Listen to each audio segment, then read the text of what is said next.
Hello. Hey, how's it going, man? Hey, it's going good. How about you? Pretty good. Not too bad, man.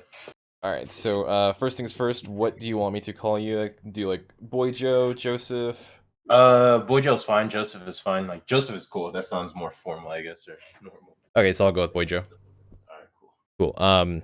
So the first thing that we're gonna do, I think, before we get into the actual replay review, is I will do like a quick little OPGG review for you, All right. and just like point out some things I'm noticing, like patterns and stuff like that. Mm, And then right after that, we can go into the actual replay review, which I already have ready pulled up right here. awesome.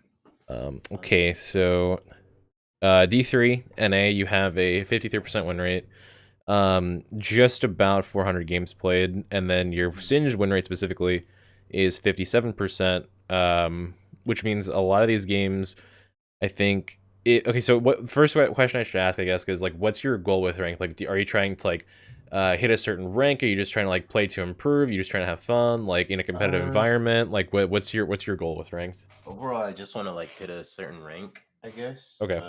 Masters, Grandmasters is kind of like my goal for this season, Okay. Cool. or what Cool. I'd like to hit. So yeah, overall, that's why I Gotcha. guess I'm grinding.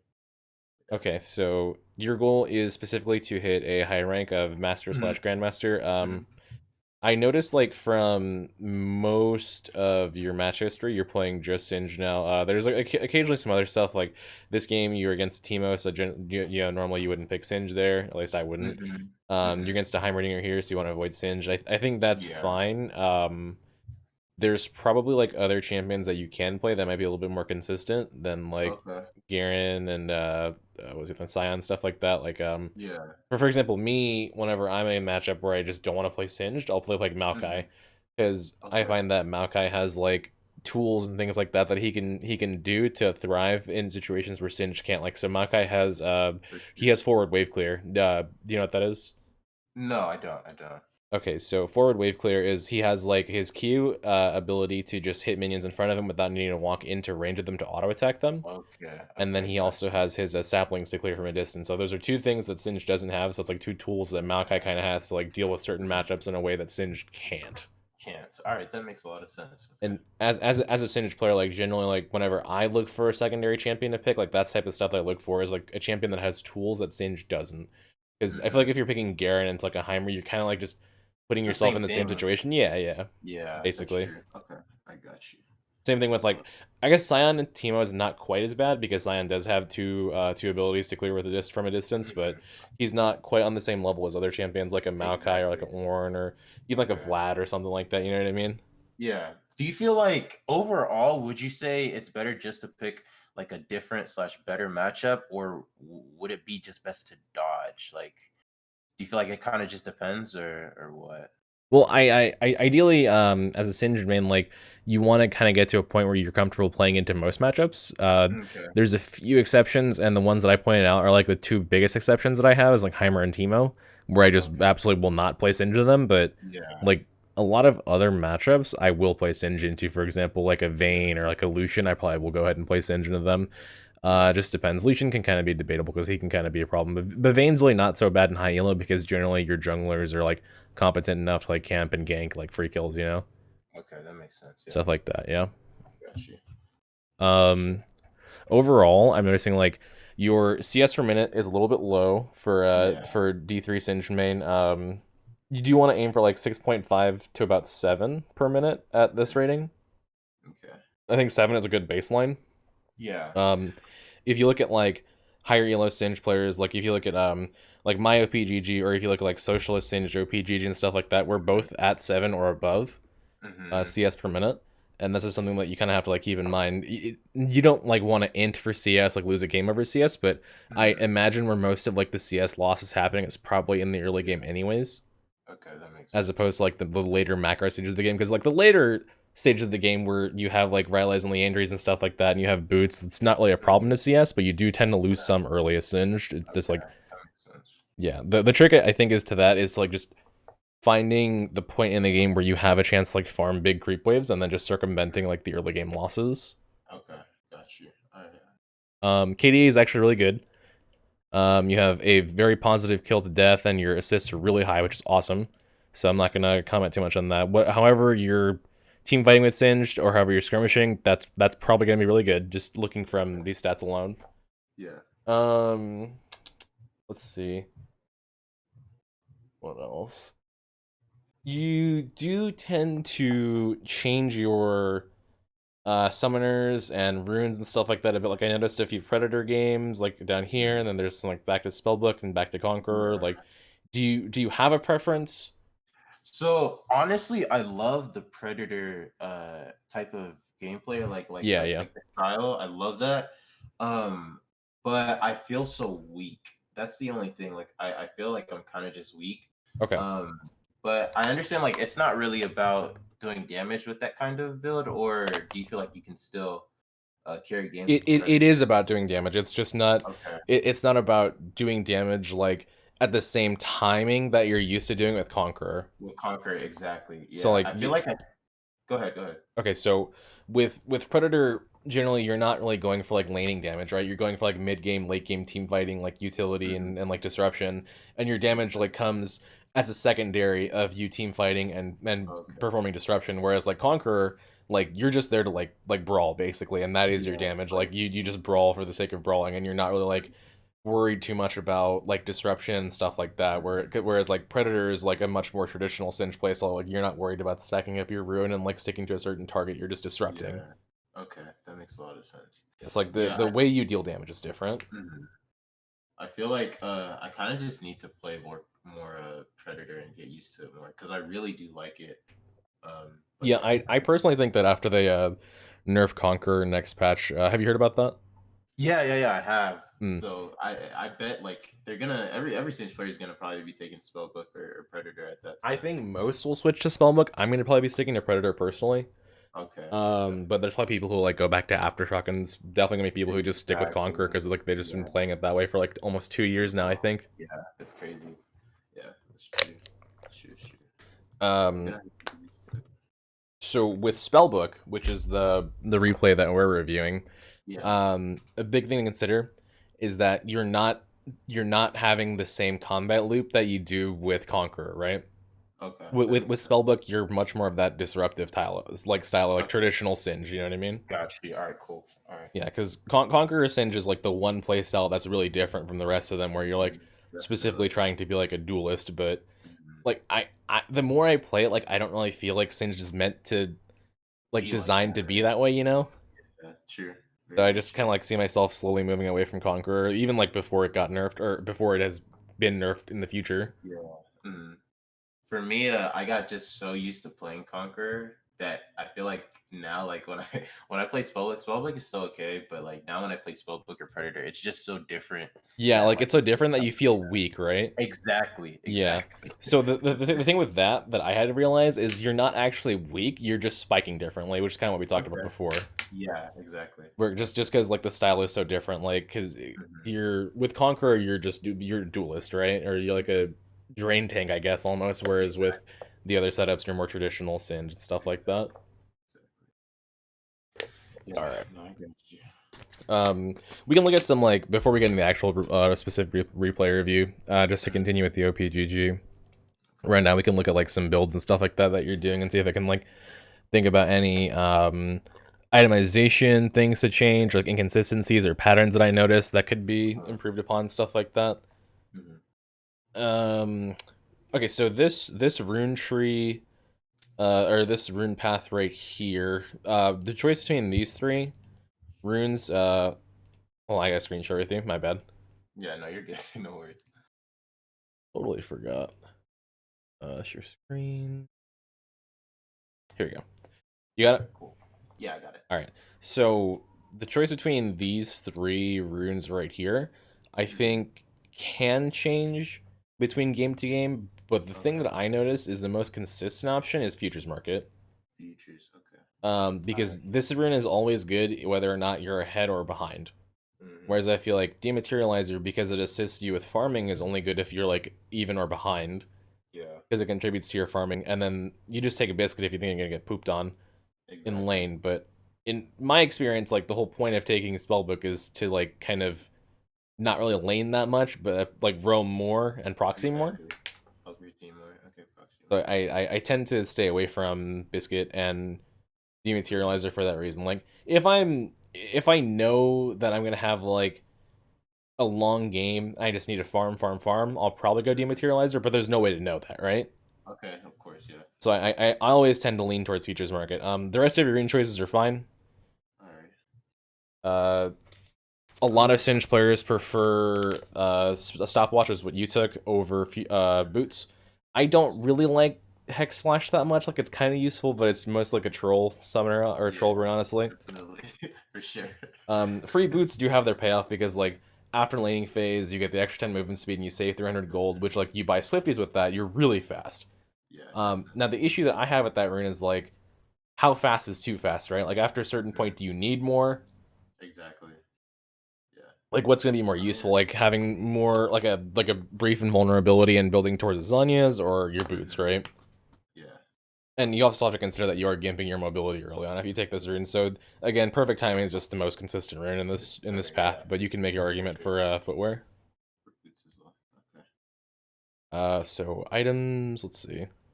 So you went 2 Dark Seal here, and then this game, 2 Dark Seal again. Is there a reason that you bought 2 Dark Seals in these games? I felt like Here again, I the see F2 Camille. here. Yeah. I've been doing like one or two, generally. Yeah. But in the Camille matchup, I just felt like I couldn't really fight her too like that well early. Okay. So I just was like, maybe I'll just buy two Dark Seals just for the sustain and to be able to fight her. Yeah. So But I think versus a matchup like Camille, it is fine. hmm Just because like her what do you call it? Her passive shield is so strong as a trading tool in exactly, lane. yeah. For real. Um, sort of finding that like the way to circumvent that is to just like I just looked up the cooldown hmm of the shield. I think it's 14 seconds. So Okay. I just like after every trade I just kind of count one, two, Wait it three, out. four, like up to Yeah. 14, and try and Okay. like find a window to trade in between then. That makes Because sense. if you can like re-engage at 11 seconds hmm when you have your second fling and then disengage before her shield comes up, then you win the trade. Because her Exactly. entire laning phase is like based around Based using that off shield of it. effectively. That's true. Yeah. All right. Yeah. So you're saying like just go in, get the shield, or like pretty much bait her into using her passive, and then backing off, then going back in whenever it's pretty much almost up, So right? the way that I trade with Camille, at least versus like assuming you're equal skill, right? The way that Mm-hmm. I trade with the Camille is I walk up with poison on, and then as soon as my passive procs or she goes for her first auto attack of her Q before the tree damage Yeah. portion, I just kite away. Okay. All right. That And makes then once she spends the second half of the Q and uses her passive shield, then I'll go back in. okay. All right. Got you. And then obviously like there's everything else against Camille, like staying away from walls. Mm-hmm. Her W is a little bit harder to predict because she can move while she uses it. Exactly. So like a lot of time I just tend not to worry about that, as Mm-hmm. opposed to like just timing the passive, timing the Q, and making Yeah. sure I stay away from walls. Okay. Got you. Give me 1 second, I'm gonna mute so I can cough. No worries.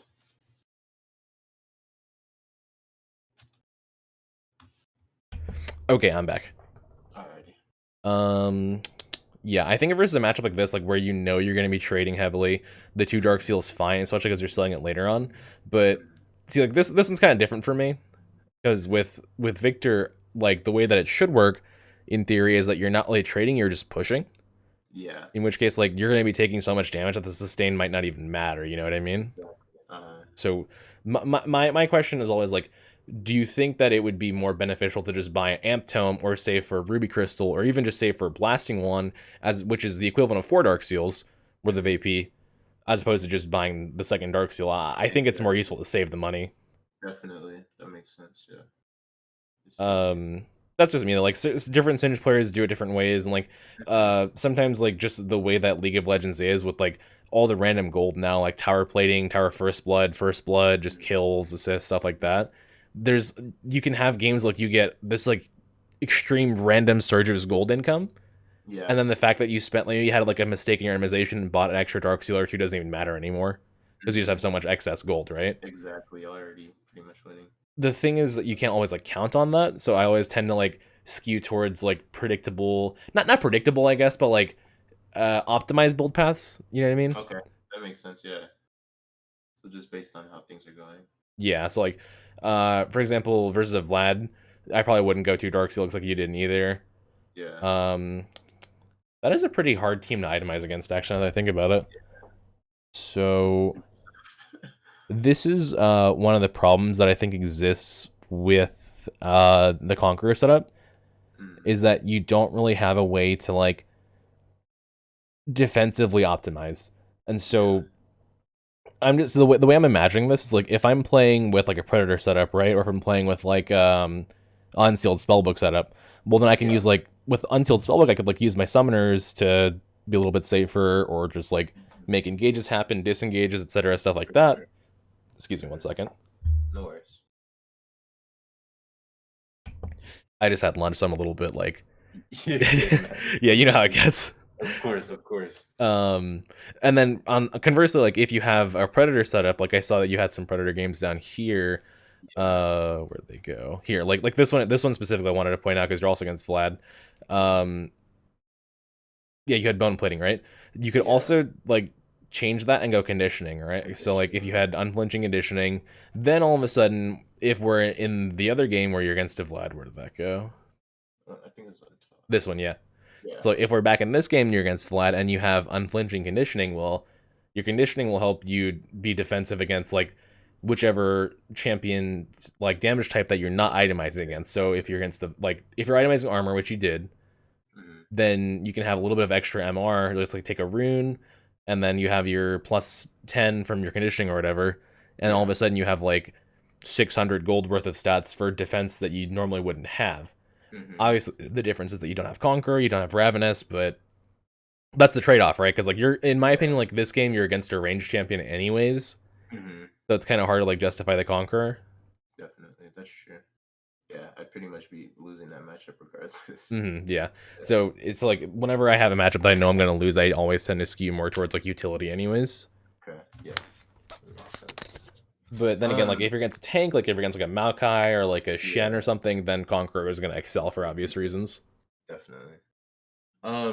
In some of those matchups like Urgot or like Vlad or like matchups like that, and sometimes like they'll have a jungler that like can actually, come and kill me if I'm proxying.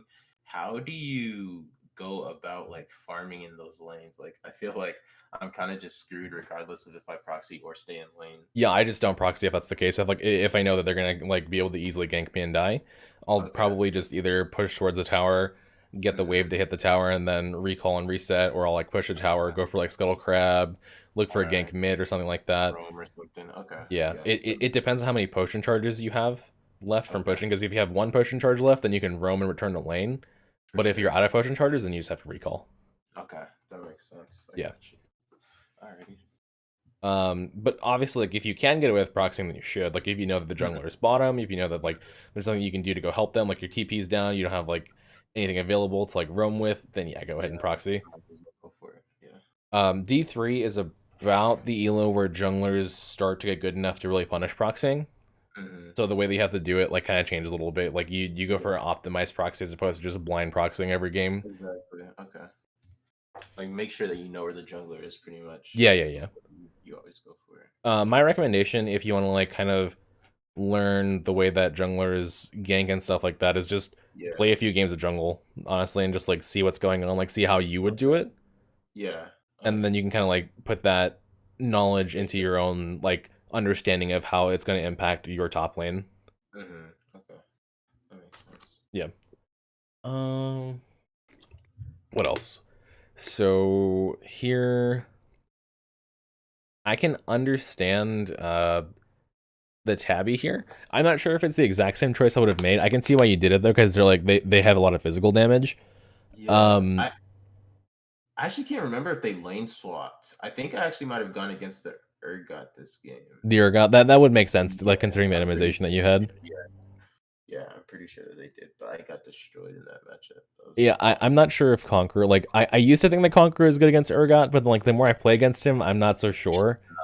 definitely not. Because like you look at you think of Urgot and like you're thinking of this like slow like juggernauty like Yeah. thing, but the way he trades and the way he fights is so fast.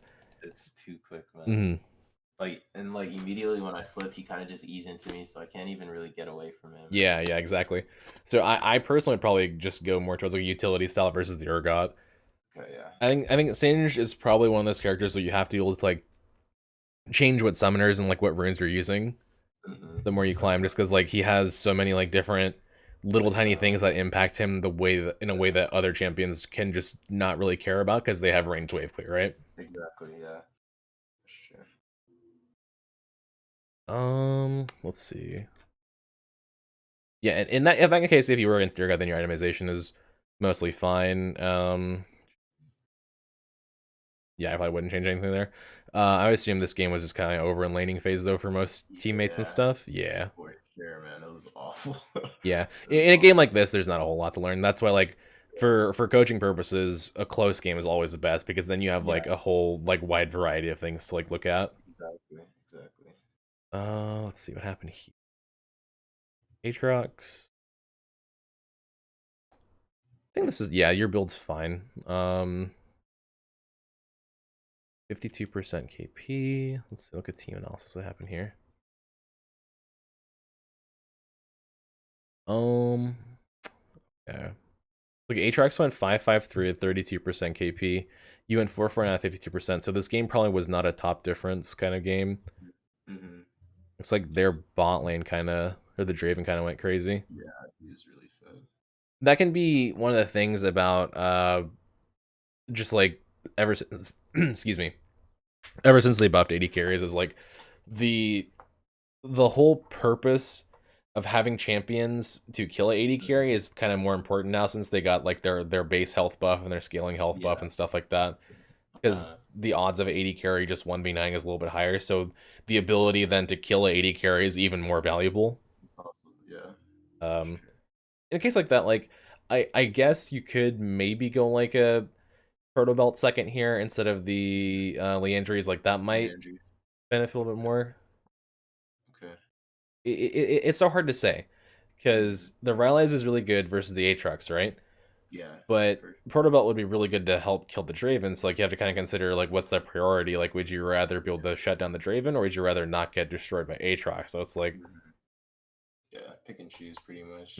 personally, I would go for just killing the Draven, but you can't predict again that he's getting fed. Exactly. The benefit for you though is that the build path of Rylai's and Protobelt is similar. Like Amp Tome and Ruby Crystal, they both share Mm-hmm. those items in common. So if you just build those two, then like you see the Draven getting fed, you can like switch your build over to the Protobelt Mm-hmm. before you have completed like the components like the revolvers and stuff like that. Exactly. That makes sense. Okay. But like if the Draven's not getting fed, then you can just go ahead and keep building standard. Or at least Exactly. like that's the way that I do it whenever I'm in game. Different players have different ways they itemize. Like some players just do like the same build every game and they still Mm-hmm. climb just because like they're so fundamentally used to that build. But Exactly. I don't know if Conqueror is like flexible enough to do that, you know? To do that. Nah, it's definitely not in every matchup. Mm. I honestly feel like just gonna end up making the switch towards spellbook, like strictly spellbook and predator. I think you should try it. I think you should. Yeah, yeah, Especially because they're gonna nerf Conqueror probably in like a week, so exactly. So I should start getting used to the other yeah. ones. Yeah, Just to be ready for the next patch before it even comes out. exactly. No, yeah, for sure. Ooh, Trundle's kind of a toughie. Okay. Yeah, that matchup also sucked. I like Zanya's versus Trundle.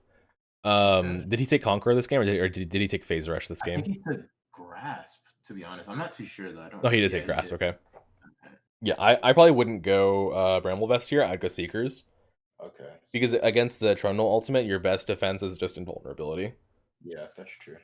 and that's like part of the reason why people pick Trundle against champions Mhm. like Singe, champions like Garen, and stuff like that. Just people who Yeah. have lots of stats because it just makes them Mhm. useless Exactly. and turns the fight into like a 6v4 basically. Mhm. Um, and here is the game that we're gonna look at. Okay. Yeah. So we're Unsealed Spellbook versus Fiora. Uh, again, I probably skew towards futures market here, but I don't know if it's gonna be that big of an impact. We'll see. Um, you had Corrupting, then you went Dark Sealed Boots. But look from the looks of it, your laning phase seems to have gone well. Yeah, I beat her if I remember correctly, but it was kind of like doomed with the team, and bot lane I believe got like destroyed if I remember correctly. But Yeah, I could have helped them more, like I think. yeah, and that's kind of what we can look at too, is like just macro decisions because it's like your Yeah, bot lane did kind of lose, but he did have more damage. Exactly, he did plenty of damage. So And also, I think like late game, like the Fiora kind of just split push, and I couldn't really keep up with her, and I didn't know yeah, where to yeah, be on the map around like while she was split pushing half yeah. the time. That can be the problem with Fiora is like when you try and force against her late game in the 1v1, you just die, right? You're gonna die, yeah. And that's like the whole point of playing Fiora. But like the way that I do it is a little bit different. I'm sure I'll be able to explain it to you whenever we're actually in the replay, like the way that I deal with it. I have been banning Jace, and I've kind of had the fortune of not playing versus many Fioras. I have played versus a few though. Gotcha. And so hopefully I can like kind of use that experience recently and just, Yeah, I guess, what's the word? Translate that over. yeah, that'd be awesome. Okay. So let's go ahead and get into this replay. All right, It's the Hackerham's profile, but it's your replay, so we'll focus on yeah, you. no worries, no worries. I had to like look through each of the teammates' Yeah, match histories. I was so surprised when you sent the screenshot. I was like, I don't know if he's gonna be able to find that game, but yeah, thankfully it's on the last one. Also, that Fiora might be a Smurf. I'm not sure. Yeah, she was. I think Smurf and so was the Aurelian. Yeah, this guy's a Smurf. Either that or the account's getting boosted. Yeah. Okay, hold on, let me change this real quick.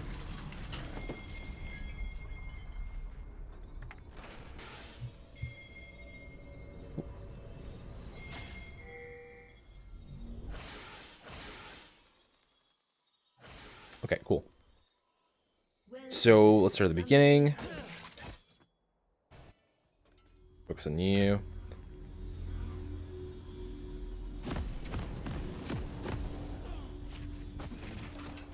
Alright, so for a lot of the early stuff, I tend to fast forward through, which is... Okay, so we're going for a 5-minute invade. I'll put the map from your perspective whenever it's relevant, but overall we'll probably leave it on, like, all vision. Your starting item is fine. Crafting potion. The thing you have to consider is that your trading is a little bit weaker, but with crafting potion, you're going to be focusing more on just like last hitting and pushing the lane and getting the reset. Because like the idea is that with the extra potion charge, then you're able to go for that third creep wave, as opposed to like if you're doing with Darkseal, you tend to only do 2 creep waves, but you want to be like trading more heavily because then the extra AP will like help threaten the other laner, right? Yeah, exactly. I think that Corrupting Potion is probably a little bit better starting item, just because like Singed is not the strongest early game anyways with trading, and then like versus like a really good laner, it's just like you're not gonna be able to do anything with the Darkseal. Exactly. Yeah. So the sustain tends to be like the superior option. Leashing is fine. I try to avoid leashing if I can, but if they're gonna start red side, there's not a whole lot you can do. All this really means is that you can't fast push the first wave, and then you're gonna be able to have to lane normally. Alright, so coming to lane. Sorry, what? Sorry, I was gonna say, do you generally try to fast push if you can? Like you just kind of hard push the first wave every time? Versus a matchup like this, I will. It depends on the matchup. Okay. Like, for example, if I'm against like a laner who is not going to be able to like harass me really hard or get really favorable trades, so like if I'm against like a Garen or if I'm against like a Maokai, or if I'm against what's a more relevant example like Jax, I guess. Well, Jax can maybe beat you up first, like level 1. But... he can, but with Jax it's different because he's a lot more predictable. Okay, yeah. I think. Say I'm against like a set. I think is a good example. If I'm against a set, then I probably won't fast push, even though he trades well, because he's very predictable. Like he's just gonna run at you, he's gonna use his E and then auto attack you, right? Exactly. Whereas with Fiora, you have to kind of like predict, oh well, she's gonna Q here, she's gonna Q there, and it's like a more instantaneous reaction. Exactly. So they're like fast pushing can be a little bit more beneficial because like you're just assuming both players are equal skill, then you're just champion, you're just outclassed, right, in the laning phase. Yeah, that's true.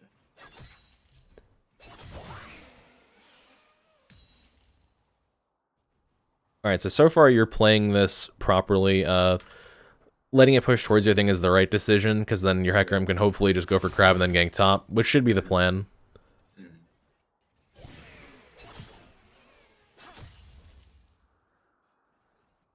So whenever she auto-attacked you right there to get her vital mark, what happened was your minions start attacking her, but her minions keep attacking your minions, so that makes the wave push towards you faster. Yeah. So if I'm you, I'm just gonna stand up here and wait now for the wave to push in.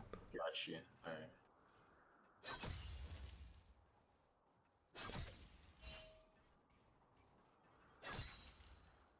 Which looks to exactly what's happening. So here, one thing to consider is whenever the vital spawns in a spot that's towards her, you can actually like walk away in this direction, away from her, and out of her range of her passive, and then it'll reset the vital. So whenever you come back in range, it'll go on the opposite side or just a different side where it's like a little bit easier for you. Okay. Yeah, because this is the worst spot for the vital to be in. This is exactly what she wants. Is like she'll just like suicide queue towards you. Exactly. Okay. This is good so far. We're just letting the wave kind of soft freeze. Yeah. If you can't get a hard freeze, even that's not big of a deal. That's not that big of a deal because like the idea right now is that you're just trying to get XP and levels to reach a point where she's not just going to out trade you by hitting Q and auto attacks. Exactly.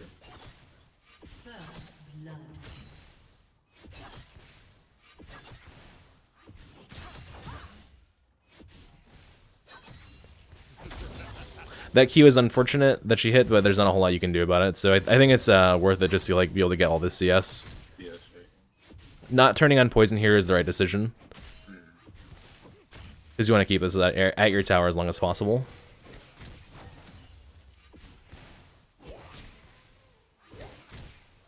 Okay, not bad.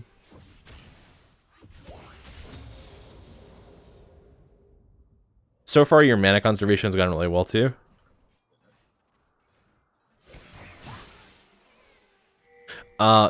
Generally the way you want to play flings around Fiora is a little bit unfair for Singed because the sound for the fling, like the little laugh, it actually plays before the fling even like starts its animation.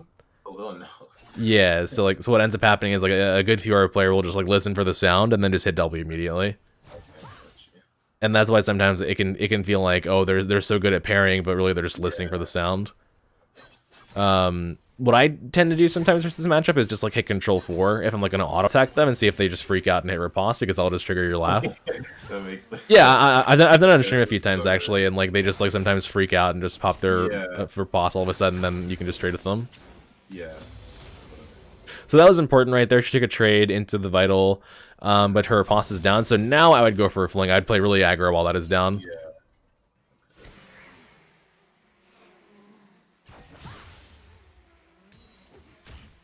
Like it's not bad that you didn't go for it because like your objective is just to push in, but just to be a little bit more punishing towards her because you do have like the bigger creep wave and stuff like that. Yeah. Okay. Odds are she's gonna recall anyways, but the thing is if she doesn't recall, then you're a bit of a bigger advantage whenever you do get back to lane because she'll have lost a little bit more health. For sure. Okay, so you back, which at the correct time, your first purchase is boots, dark seal, control ward. Okay, we're looking good so far. One thing to consider is that you don't necessarily have to go boots and ward here. You could skip these two and just buy amp tome as well. Okay. If you'd prefer the damage, and the reason why I would prefer that you do that is because when you recalled, she's not just pushing the wave in as fast as possible. She's like slow pushing it. So the boots is a little bit less value getting back to lane because you're not gonna miss as much because she's not fast pushing. That's true. Whereas like if I looked at the map and I saw that she was fast pushing, then I'd go for the boots. Okay, so we have a Hecarim in the lane. I'll put it from your perspective.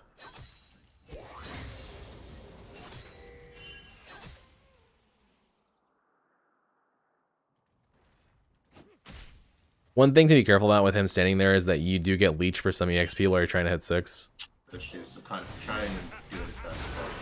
Really good fling. That should be a kill, I think, on her. Alright, nice, good. And then because she has no TP, you have two choices here. You can either, because you have 3 potion charges left, you could either freeze that wave right outside tower, knowing she has no TP, and then your Hecarim could maybe come again, this time with you having ult. Or you can just push it in. Either choice is fine. In the long term, you will get more value out of freezing. But in the short term, this is good too, just because you're getting CS away from her and you're like just pressuring the lane. I think if you do choose to freeze, you have to be careful though, because you want to be able to recall before you do your teleport play. Exactly. Okay. I think for this game specifically, pushing was the right choice though. All right, nice. So we're gonna recall here again. Your laning so far is honestly actually really good. I'm assuming most of the trouble that happens this game is probably just from like the late game rotations, like team fighting and stuff like that. Yeah. Okay, so here we're TPing bottoming, that's fine.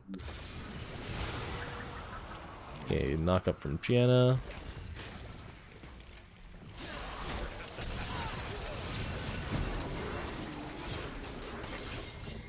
Alright, so let's play that again from the beginning and see what happened. So assuming whenever you're walking back to lane here, you're just looking bottom for the TP, right? Yeah, I'm pushing it. Okay, I would have just gone already. Like at this point, I would have gone. Because the thing is, like whenever he goes in here, it's already too late. Kind of already back up, yeah. Yeah. That's true.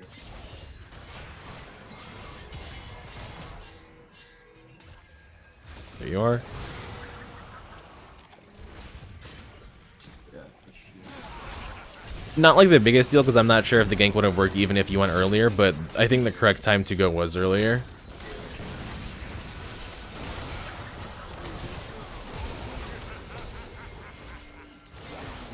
Okay, not bad.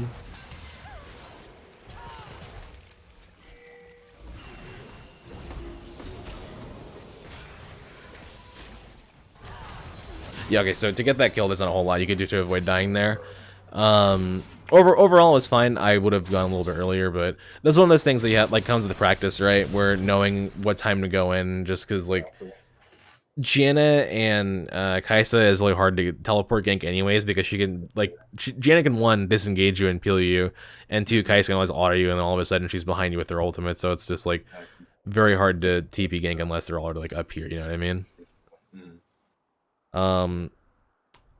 So after that, I guess I should talk about the different summoner spell choices. Most people, when they play Spellbook Singe, they just assume that your first swap has to be teleport. That's not always the case. You can go Ignite for your first swap if you want to like, try and kill the Fiora. You can go... so we saw her over here. I wonder if she's going to try and mess with you. No, okay. Excuse me, I'm going to drink some water real quick.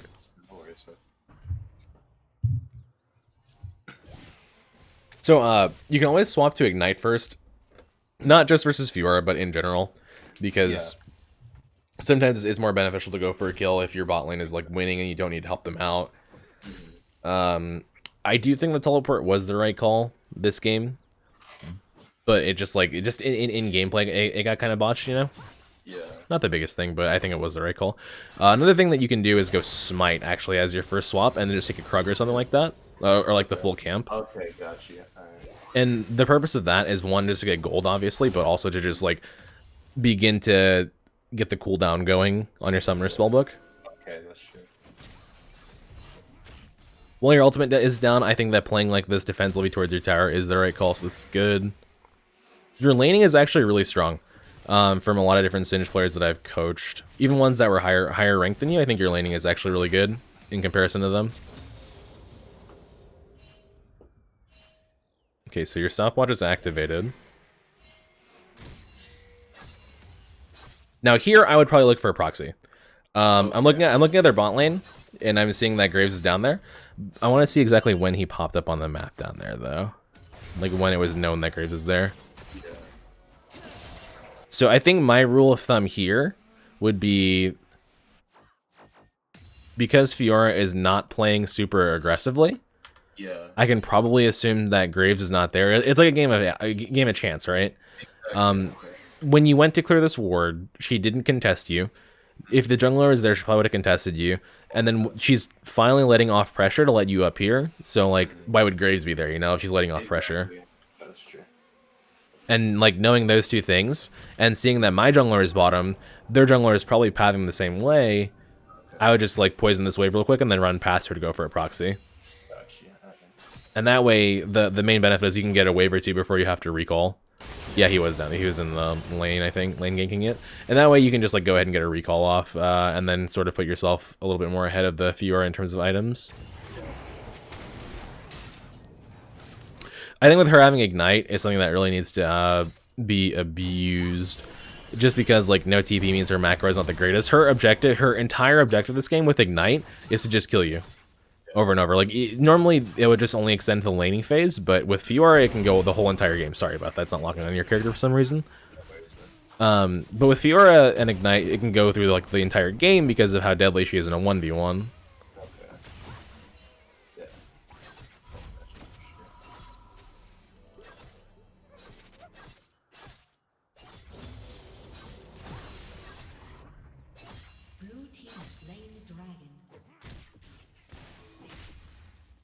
I think after the Graves fight happened bottom, then would have also still been a good chance to like push another wave and then look for the proxy as well. Because right now with just laning, with the items that you have, like tier 2 boots, you have 2 dematerializers left, you have all potion charges up, you're not really accomplishing a whole lot, you know what I mean? Exactly. Like there's just not pressure coming out, whereas like if you were proxying, then at least, you know, there's some incentive for the Graves to like kind of divert off of his path and like maybe at least just think about ganking you, you know? Exactly, yeah. Okay. Gotcha. Do you feel like in like majority of your games you do find like a chance to proxy? Yeah, I do. Okay. The recall there. Okay, so it's a Bramble Vest. I think that's fine. You do have to consider that you're a little bit down in CS. I don't think you're going to miss a whole lot here, though. I think you just missed like 1 or 2. You just missed 1. We go back to lane, get that CS. Looking at the map state right now, I would just really focus on proxying and maybe even just ganking mid. Yeah. Because right now it looks like ganking mid seems to be like the only play that you really have. Because as far as killing Fiora goes, like, I don't think you'll be able to.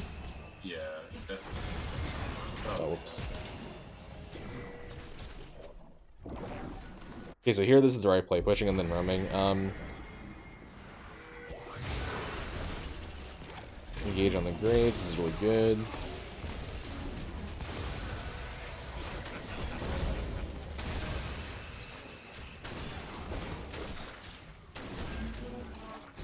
Okay, not bad. You got 2 flashes there, that's really good. Yeah. Then at this point I would just spam my potions and then run back top and regen up. Clear a wave or 2 into your tower. You do have your stopwatch, like the odds of her diving you is not that high. Well, speaking of the devil, okay. Okay, so the reason she dives you here is because her team pinged your ultimate, they pinged your ghost. Yeah. So she's just gonna be like, I'm gonna kill him. Yeah.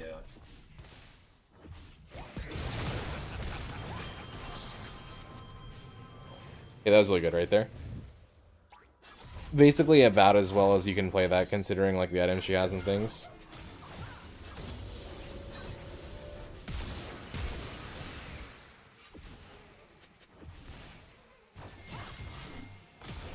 I would have just abandoned those plates at this point.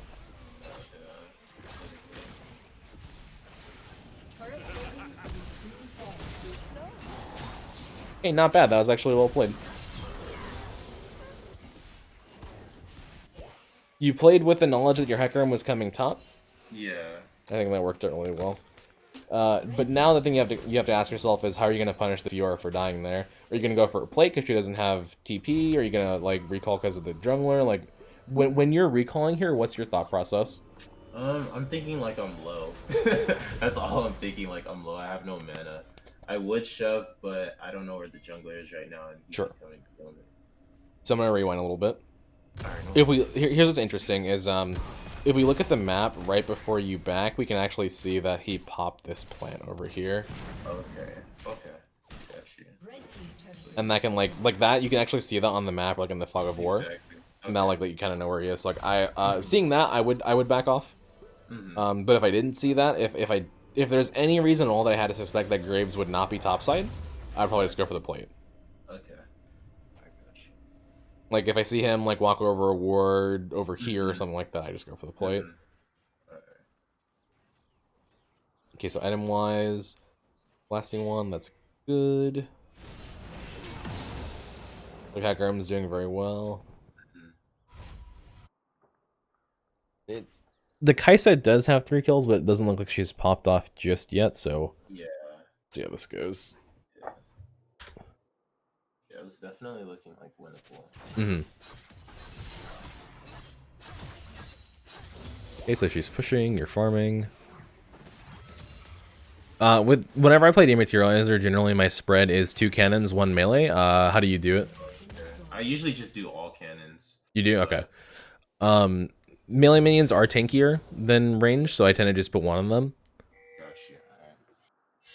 All cannons is not bad either, but I find that after like the first 2, like the extra damage is not like that important, especially once you get like AP and Leandries and stuff like that. Exactly. Okay. Is there a reason you didn't last hit these minions right here? Not at all, I don't think. Well, I guess just because Ori was coming, and I didn't want to... I gotcha. There was 3 that died and 2 that she killed, which would have meant like just 3 minions that kind of went to waste. Not that big of a deal, obviously, but... Okay, there goes Kaisa. Okay, so... Looking at the map state, when you are walking back top, right after this, let's see. Okay, so if I'm watching the map closely, I would see Aurelion Sol right here harassing your Hecarim, and I would see these 2 walking up and forward. Yeah. You're standing here, which is a good spot for you to be in to go and just help out, right? Yeah, for sure. You do have to be worried about the Fiora, obviously split pushing and taking tier 2. But you have to consider that like your win condition this game is not maintaining tier 2 tower. Your win condition is just like helping out your team and closing the game out, basically. Exactly. You can always go back and defend your tier 3, unless like something really bad happens and you die like 2 times before you manage to go back top lane. But okay, got you. as generally my rule with Fiora is as long as this tower is up, I'm not worried. Okay. As long as I can protect tier 3, it's fine. Once tier 3 goes down, then it can be a little bit hairy, but yeah. As long as this is up, I'm okay with getting up tier 2 against Fiora. Gotcha. Because just like see, especially now, whenever the grave shows up too, like we can just assume all 4 are like right there, which in fact they are. Yeah. Okay, we'll go ahead. So personally, I would have roamed to that fight right there. Yeah.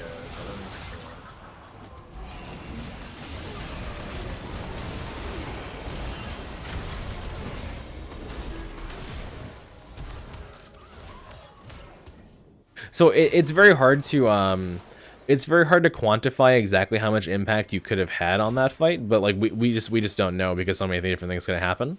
Exactly. But I think the rule of thumb is that I think rotating there would have been the right call. Better for sure.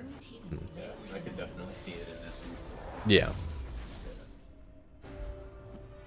Okay, so how much gold did you have? I didn't actually see you buy anything. You're holding on to 1 dematerializer for a very long time, and that's kind of clogging up your inventory space, which is something to consider. Yeah, you're sitting on 1,300 gold. That's a lot of gold to sit on. Yeah. Fiora is a little bit different because she's been farming and she hasn't recalled yet, but you just recalled and you're sitting on the same amount of gold that she has as she's been farming, right? Exactly. So I would have used this probably a while ago, and then just I think you could have even maybe finished off. Did you finish? No, you need 300 more, 400 more for Relay. Sorry about that. No worries.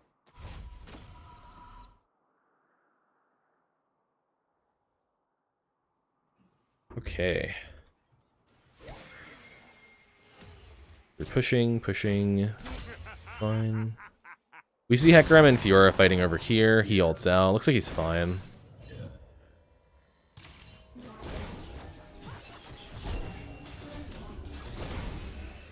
She's fine too. This is good.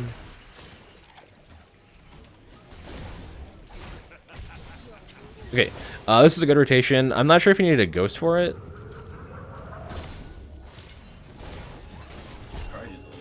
Yeah, probably just ult, I think, because there's not really a whole lot of spots, like places for her to go. She could either run up, and then she'd be running in between 2 towers. She could go over this wall, and then she'd probably just die in the base. So her one direction she can really run is like right through here, which you already did cut off with W.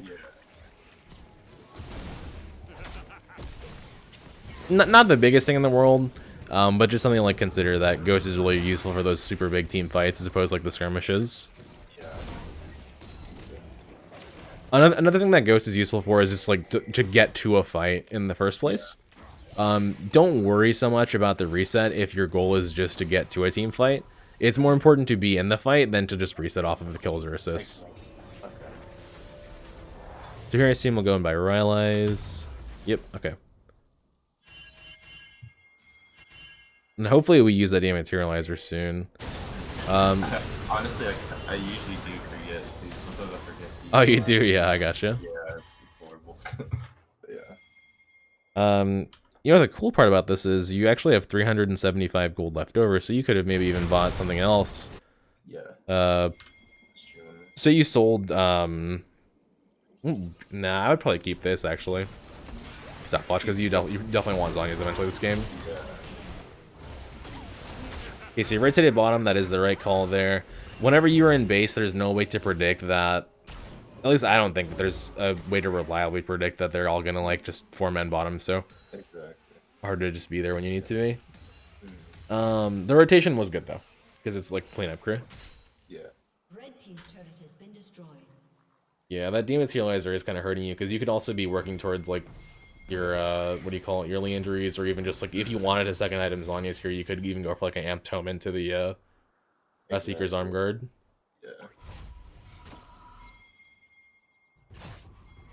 And then, oh, excuse me, that is one of the things that you have to consider whenever you're running runes that take up spaces in your inventory, is that inventory efficiency does become an issue, especially for a champion like Singed, where you have to, like, use every slot as well as you can.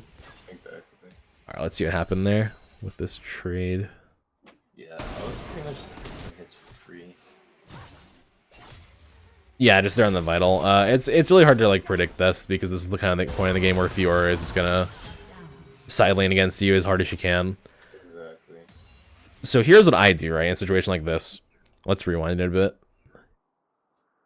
bit. And this is what I was kind of talking about before we actually turn the replay on. How I would deal with Fiora in a side lane later in the game, because this is exactly where she wants you to be, right here. Exactly. So before, what happened was we were walking towards tier. Were you recalling? I'm not sure what's going on here. I think I was just walking back and forth. I was trying to decide if I wanted to defend that or not, but I was like, she's gonna... Yeah, I probably wouldn't have defended that either. Yeah.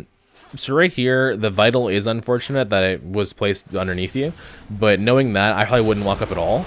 This fight is not something that you can impact because you don't have teleport right now, so there's nothing that you can do to think about this fight.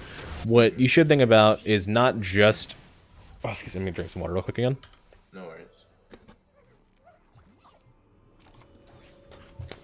Okay, so what you should worry about is not just this game, but just like all games in the future where you play against Fiora, is that you want to find a way to circumvent her just pinning you into a side lane like this and just pushing and pushing and pushing and pushing.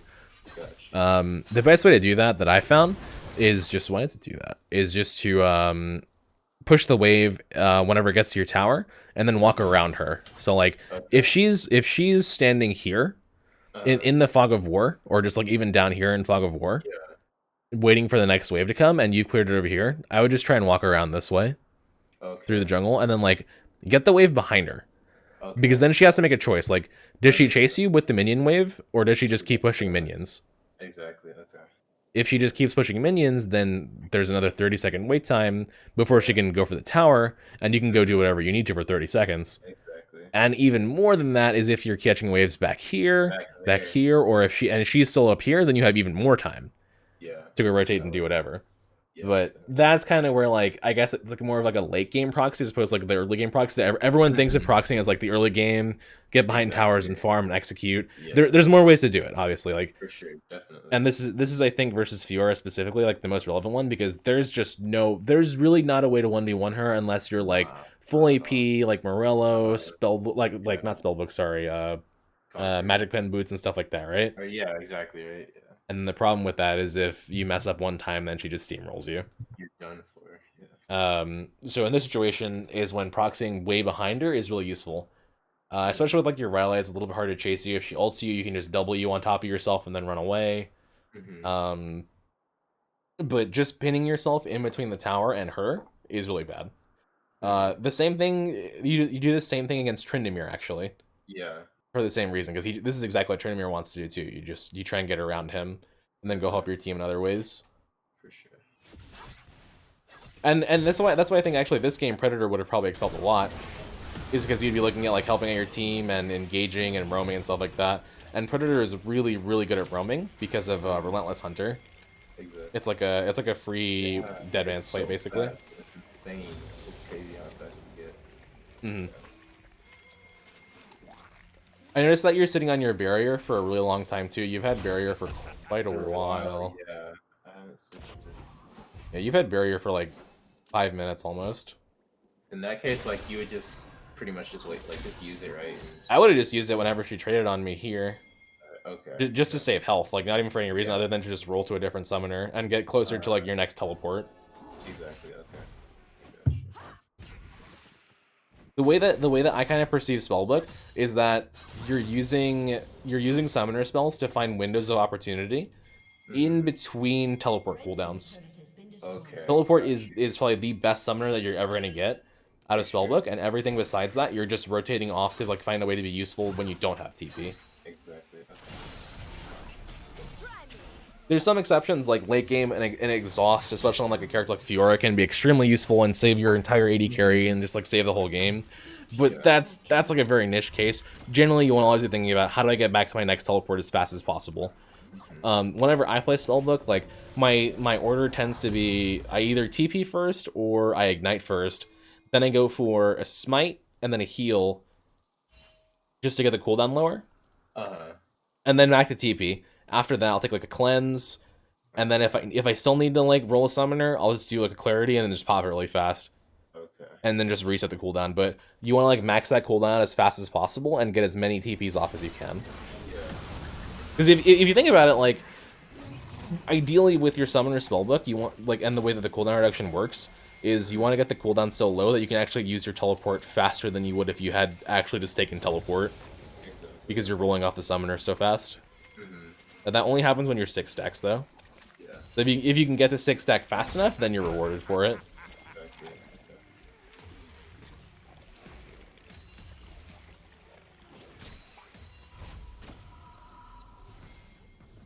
Okay, so here your team looks like they actually didn't do that badly. So any team actually had Baron and they double killed, which is really big. I assume they get this dragon too.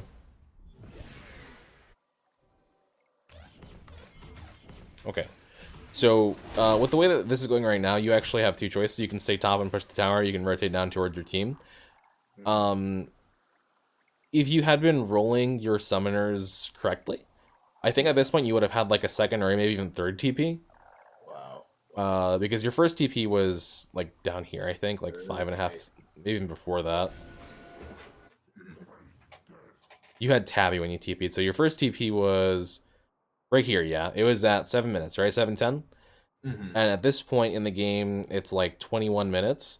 Yeah, you could have had like a third TP by this point. Wow. Yeah, if you're just rolling.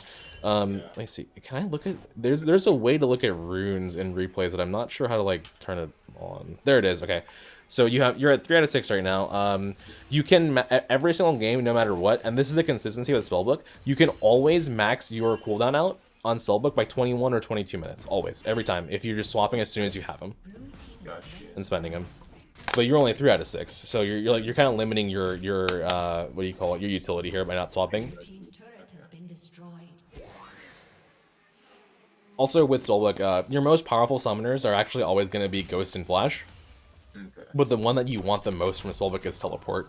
Ghost and Flash is just super useful because it's like the way that's the way that you team fight as best as possible. Like that's your peak team fighting. Everything else in between that, like barriers and exhausts and cleanses and stuff like that, ignites, that's all just like extraneous. The really important one is having your Teleport or your Ghost Flash.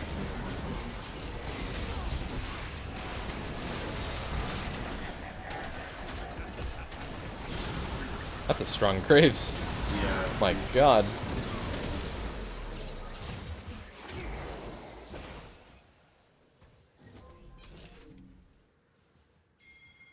Shut down. So where did we ult before that? I think it was when you were clearing top. I believe so. Yeah. Okay, it was here. Yeah. Then so it's a 110 second cooldown. Okay. Because level 2 ult. Again, like, so here's another big thing, is if you had sold this dematerializer earlier, then you could have even maybe, if you had decided to go Zanya second, you could have had some CDR. If you wanted to go Protoball, you would have had CDR. Or if you didn't go either of those, then you just would have been, one, you would have been doing more damage because your dematerializer would have been spent. And two, you would have had more AP to deal even more damage. You could have even threatened this tower if you had a blasting wand and your haunting guys and stuff like that, you know what I mean? Exactly. Yeah. But just being here and like pushing the tower, you're not actually able to kill the tower because your damage is so low. Exactly. It's so low. Yeah. Yeah. So like it's like one of those small efficiency things that really adds up over time.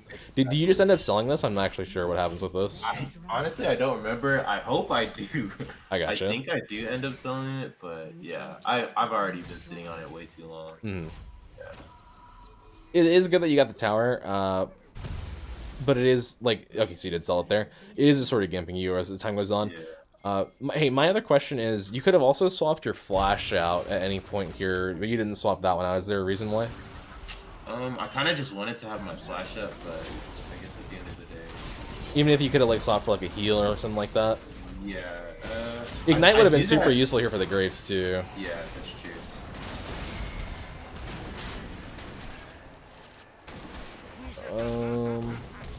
To say there, here's a way this could have gone differently. You would have only been at 4 out of 6 stacks on your Unsealed Spellbook, but like if you had Barrier Ignite, you could have just ignited to engage and then Barrier when he turned on you, right? Using Barrier back here for the movement speed to engage is not going to change a whole lot, because like by the time you get there, he's already like in all sorts of CC, like he's feared, he's hooked and stuff like that, so... I suppose like if you had to ignite right now, then all of a sudden he's taking like 200, 400 extra true damage, and that can like turn the fight where your teammates are more incentivized to actually like all in. As opposed to here, like he has so much health left, they just get kind of scared and run away, which is understandable. Yeah.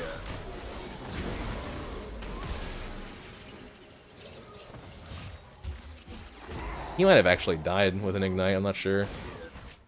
Oh no, he would have lived, but it would have been barely. Oh. It's a big ult by Ori. Really big ult by Ori. Okay, so he went back and bought a haunting guys there. Been destroyed.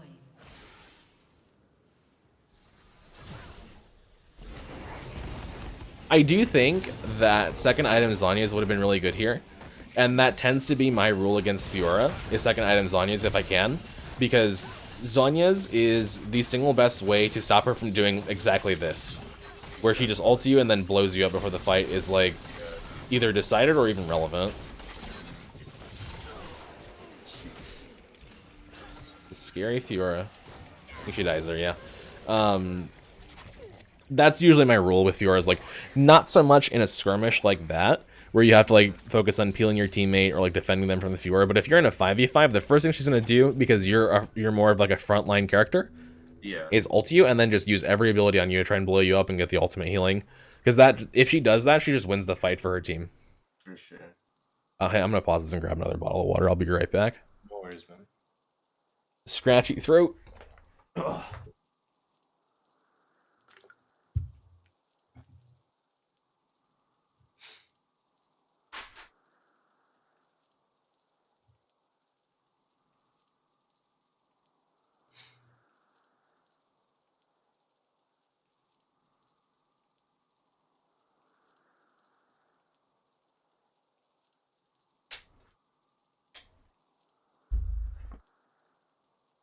All right, we good?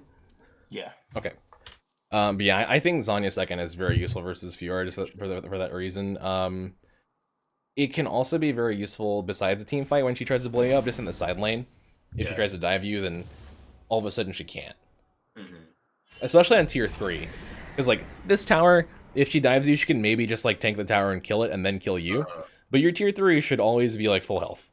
Because it regens, right? Exactly. Okay, that makes sense. And that's why that can be really useful. It does gimp your damage, but I think versus the Fiora, it's valuable enough to where you should consider it. Yeah. It just kind of sucks that like her ability to heal is so strong that if we don't go Bramble Vest, then we're just kind of screwed with her healing, and that really messes with your slot efficiency. Yeah. Shut down. And you don't really want to like sell your potion either, Exactly. because you have time warp, right? So Yeah. All right, let's see more pots, but sometimes. let's see what happened here. So we went bottom to farm. Let's look at the map setup here and see if there's any way to predict what's going to happen. I'll go one step further back, actually. Alright. Okay. So we see Ace ult top. We see Kaisa just left mid. No, she's still there. With the way that their team is, like, generally, like, people tend to line themselves up on the map based on, like, where they know their teammates are. Yeah. So, like, the way that she's playing, she knows that he's here and he's here, that if she walks up and, like, tries to fight, they can help her out. Exactly. The Graves is probably not going to walk past here, because his team, he doesn't have teammates near him, right? So he'll clear this and then just run away.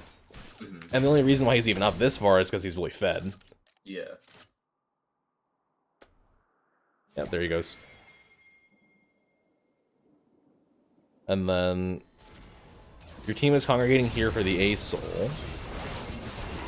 Sorry, my FPS is just dying right now, I'm not sure.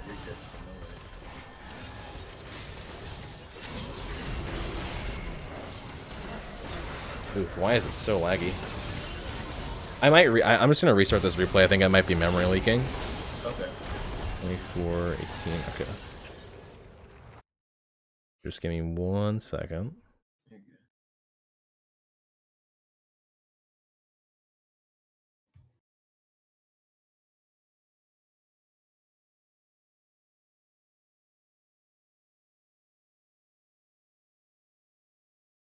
Hail of Blades Kai'Sa. It's interesting. Very, very, very. She seems to be okay. I guess it worked for her. I don't know. Right? Okay, so we were at 24. Right about there. Okay, so I'm trying to find out if there's a way to predict that the fight's going to happen in your top jungle. At this stage of the game, with that teleport, I probably wouldn't do much more than just clearing this wave and then rotating over. Okay.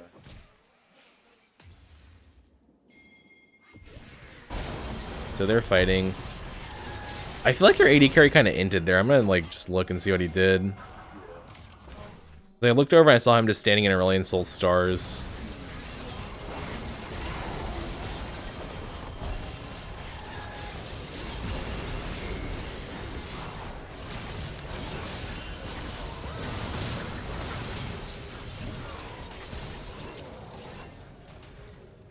But they actually didn't play that badly. It was a 2 for 2. Yeah, it wasn't bad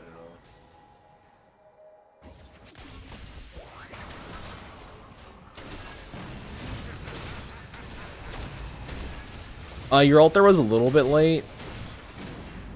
So generally, you always want to ult like before your first fling, just to have that extra AP and get a little bit more burst damage. Like it's not gonna like make or break a game, but it's a good habit to get into just because like you're making your damage more efficient, right?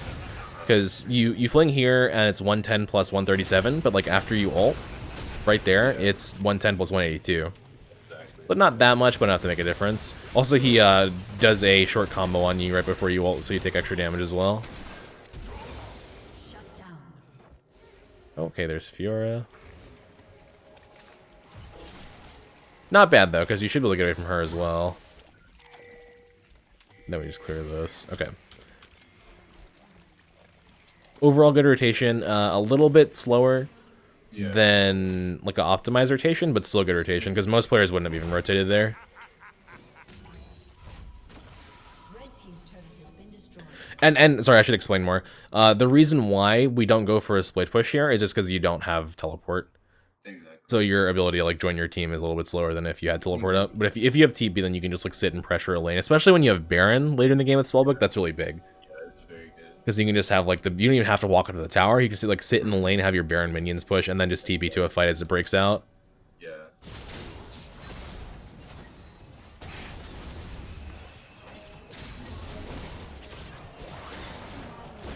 All right, not bad.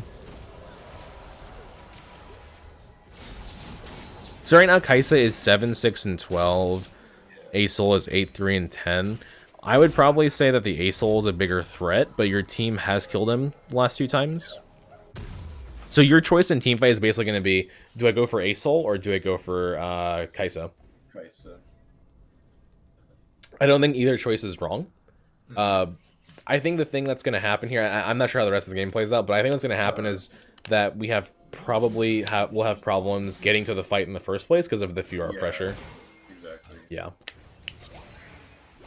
And that's kind of where like the what we talked about before comes in, where oh wow, okay. Let me just pause real quick. So that's kind of what we talked about before comes into play, where it's useful to just like be able to walk around her and like always watching the map to see like where the creep waves are, because they're mirrored, right? So like wherever this creep wave is where that creep wave is going to be. And then just like using that knowledge to be able to like rotate around her and then like into like a fog of war, but knowing where the minions are is super useful. So let's go over this again one more time where this fight happens.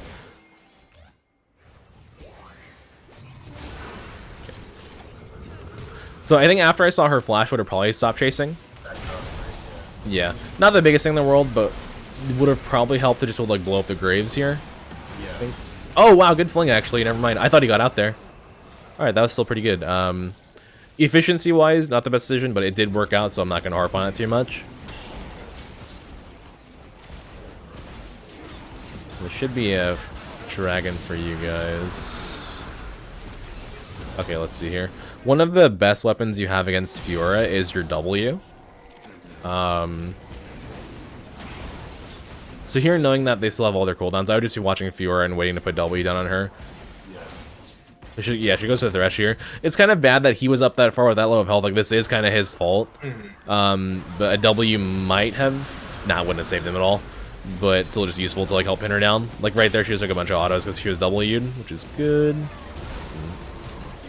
Nice, well done.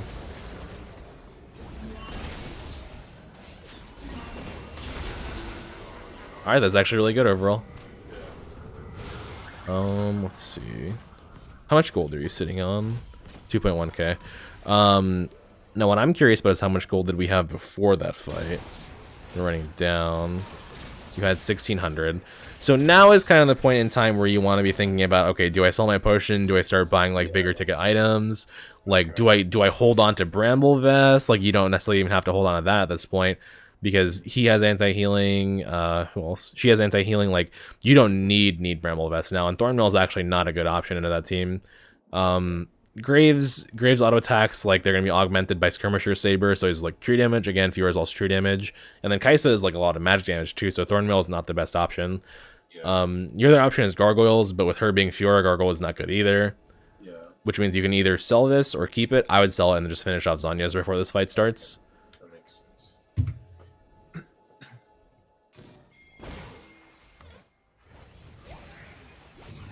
Then yeah, we went through this fight. This is all pretty good.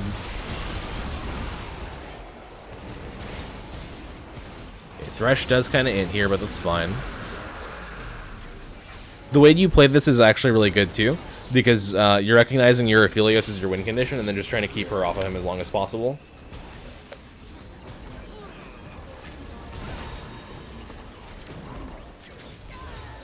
Like, mechanically, like, and like, I guess just understanding the champion is really good.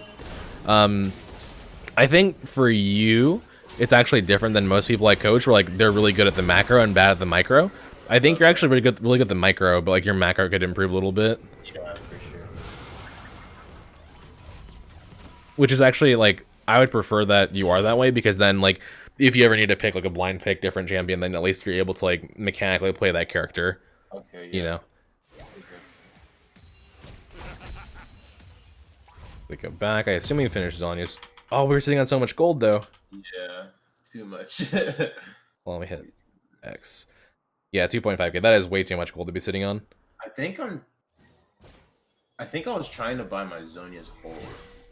Oh, were you? Okay. Yeah, I believe so. I'm pretty sure. But yeah, I should have just sold. Yeah, definitely sold either the Bramble Vest or the potion. Like, Time Warp Tonic is good, but it's not gonna, like, at this point in the game, it's not gonna make or break. Exactly. Time Warp Tonic is like, it's best from like 0 minutes to like 20. Okay, after that, it's kind of useless. Yeah, because like just not only the amount of health that you're buying off items, but just like the natural health scaling that you have as a champion. Like, it's most useful the less health you have. Yeah. Like the less health that everyone has. Exactly. Because just the way that damage and burst healing scales. 29 minutes for 4-stack spellbook. Yeah, Not the that's horrible. best. That's horrible. For sure. Okay, so here's where the Fiora thing I think comes into play again. Yeah. Your team is kind of posturing. The biggest thing here, I think, would just be to clear the creep wave.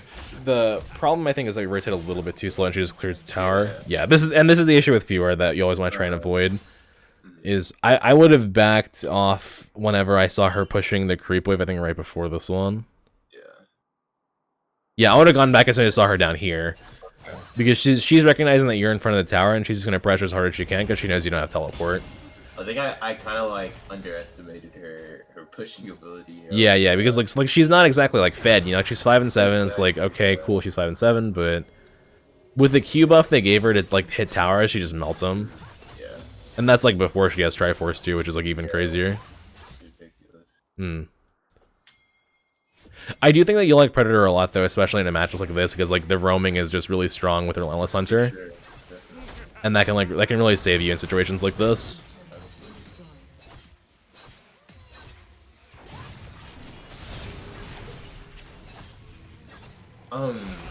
Do you ever like proc your Predator crazy? Oh my god. But Yeah, do you Fiora's ever proc nuts. Yeah. Do you ever proc your Predator though to like maybe be able to get to a proxy faster like You used to be able to do that. You can't do that now. They changed it so it only gives you movement speed towards enemy champions. Oh, okay. Yeah. The benefit though here, I'll talk about it for a second. So the benefit though is now that the cooldown of your boots is way lower. Before it was 150 to 100 seconds. Now it's 100 seconds base level 1. Okay. And it goes down to 70. So it's like way lower cooldown. Yeah, much lower. It's so low that you don't have to take Ingenious Hunter with it anymore. The Identity one, you can take Relentless. Yeah. Which I think is the best Hunter rune for Singed because it gives you massive out of combat movement speed. Just huge. It's insane. With 0 stacks, you get 2.9%, which is like almost 3%, which is like, we'll just call it 3%, right? Yeah. Like it's basically 3%. And then you add 1% from Celerity, well, you're really fast at that point. You're very fast. Then you start stacking it up, you get 16% at 5 stacks. Jeez. Which is like really fast, like really fast. That's crazy. I believe at 4 stacks with normal tier 2 boots or 3 stacks with Swifties, you are on the same movement speed as having a fully stacked Dead Man's Plate and tier 1 boots. Wow. Yeah, and that's the benefit of that rune. It's like all of a sudden, hey, I don't have to go Dead Man's Plate. I don't have to go RG. I can just have my Predator boots. And I can focus my builds into items that I would otherwise not be able to build, like, you know, third item Morello. Oh, and then again, if you also just wanted to go Dead Man's, you could do that too and be even faster. But as far as Spellbook goes, like, Spellbook is still good here as well. I just think that the cooldown is hurting you a lot, and that's why it doesn't seem as good as it actually is, this game.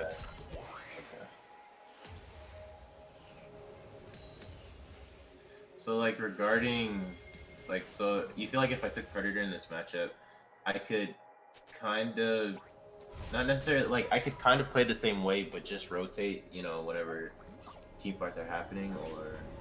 So I think before you teach yourself to play Predator, you need to teach yourself to rotate. Okay, got you. Alright. And then once you're able to do that, then you'll be able to use Predator like really effectively. Because Predator really, like, with the way that Relentless Hunter works, it really rewards whenever you rotate properly. Because you just completely outpace your opponent. By pacing, like, do you understand what I mean when I say pacing? Of course, yeah. Yeah. Just kind of like having like the tempo of the game be on your side, like being where you need to be before the enemy is. Yeah, okay. So let's see. This game, your rotations, they weren't wrong. I think they're just slow, that's it. Like, I think that might be like a hesitation thing. Fiora is so awful to play against. Oh, my FPS is dying again. Let's see if I can just turn the quality down if that might help.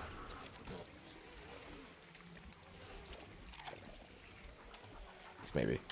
Okay. Not really. But that's fine. for the purposes of this replay, it should suffice. So, I think it's like more of a hesitation thing with you. It's like because you do make the right rotation eventually, but it just seems like in the moment that you're not sure of whether or not you should go. Exactly. I think a good rule of thumb for you to be able to improve that is like for the next couple of games, just make the rotation happen. Like even if you end up losing or inting or dying or whatever, better just like make the rotation happen and then like kind of get a feel for whether or not it's like rewarding for you to be able to go, like what the conditions are to like actually make that rotation like profitable and stuff like that. Alright, I got you. Something to work on for your next few games. Should be good. Here we are clearing wards before dragon. If you were, I would have actually just gone for the Janna right there, because she kind of walked right into you. That's true. You could have done a lot of damage to her and maybe even forced her ultimate before the fight started. Because if their support is low on health, like they're way more pressured to mess up their cooldowns, because their cooldowns are really important. For sure. Because like if she ended up shielding herself and even like using Q and W on you, maybe even her shield, then all of a sudden like Kai'Sa's a sitting target. Yeah. Oh, this is so laggy. I'm sorry. No, you're good. I'm gonna restart the replay again. 31-30. Yeah. It definitely would have been a better decision to flip Janna there, I think. When it comes to Fiora, like your support has a lot of tools to keep himself safe from Fiora compared to you. Like he has 3 different CCs and he can pull a teammate towards him, whereas Singed has one very predictable CC and then like a soft CC with his W. So I wouldn't worry too much about Thresh there. Like yeah, there's always a chance that she can kill him, but Thresh is like really designed to keep characters off of himself. Exactly. You're right here. Okay, so the first thing about this is, I'm gonna put these back up. Go for the Janna. So that's just like 1 tick of poison basically. You did all that damage to her, and that's through bone plating as well. Like imagine a fling and then everything else on top of that.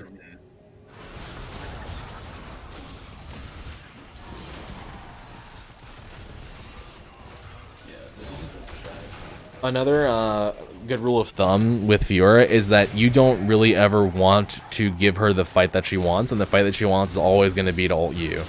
Yeah. So if you could just go for her team instead, then all of a sudden she's forced to either go for you or go for someone else in the backline who's going to be way more protected, or the Thresh. Like the best target for her is always going to be you, because you're like the most immobile with the least amount of like defenses available.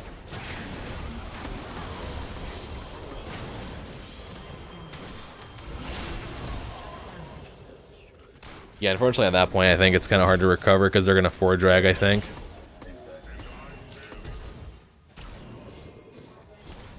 Yeah, so I think at this point they just, let's look up here. Let's see. You're seeing a lot of gold again. At this point I definitely would have sold the potion and probably either built more towards Thornmail or even just gone for like Proto Belt or something like that, just something to like help give you a little bit more oomph. Alright, let's rewind a little bit.